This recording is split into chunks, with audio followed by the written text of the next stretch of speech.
Okay, this is a Nautel AmpFet 1 AM transmitter, and you notice that we have a transmitter fault light. Output power is barely 100 watts, and we look at the modulator, and there is a fault light on the PA drive. So these are the modules, the power amplifier modules up here. Rack A, Rack B, Rack C for these two. So I got to find out which one in C is defective, since there's only one light for both modules. So I'm going to shut the transmitter off, and we'll grab the ending module here, and we'll just swap it with the A module. Okay, so what I've done is I've moved the A module from here over to that position, put the C module in on this side. I'm going to plug these in and turn the transmitter back on, and look at that. That one module, lucky guess, has moved, the problem has moved into the A position. So we've got a defective module. This is the FET tray from the Nautel AmpFet 1 transmitter. You can see all the FETs mounted underneath here. The MosFets are grounded to their drain, which is the main case. And when we do a test, we want to use the negative side of the voltmeter. And if we were to measure the source of each of these devices, we're going to see a 0.17, basically a diode as the resistance. Now, if we charge the gate with a voltage,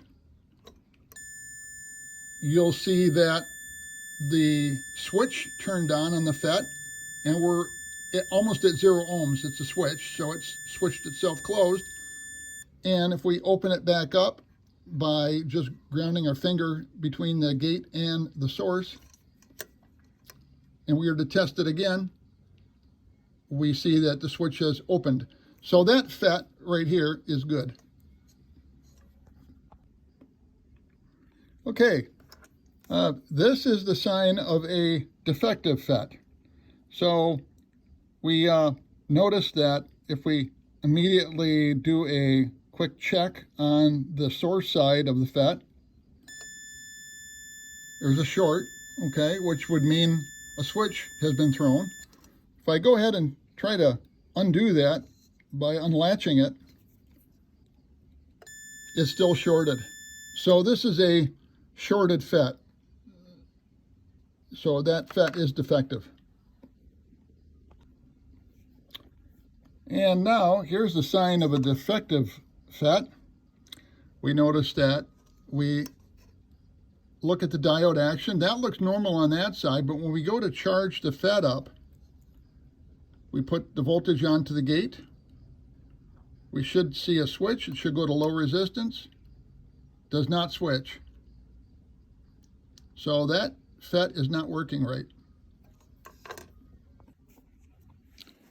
Also want to keep in mind, watch for other components that could be shorted.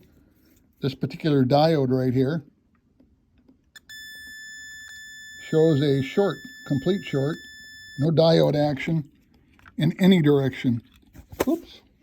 So I switched from here to here. Same thing. Bad diode.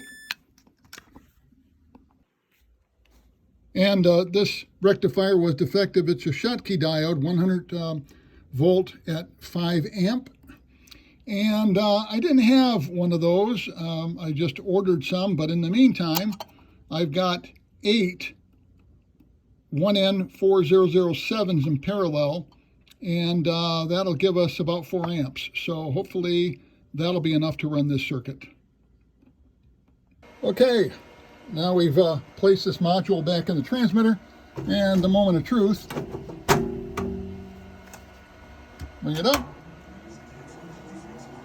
No faults. And let's see if we can increase current here. There we go. Everything's working. 1 kilowatt on the transmit output. No faults.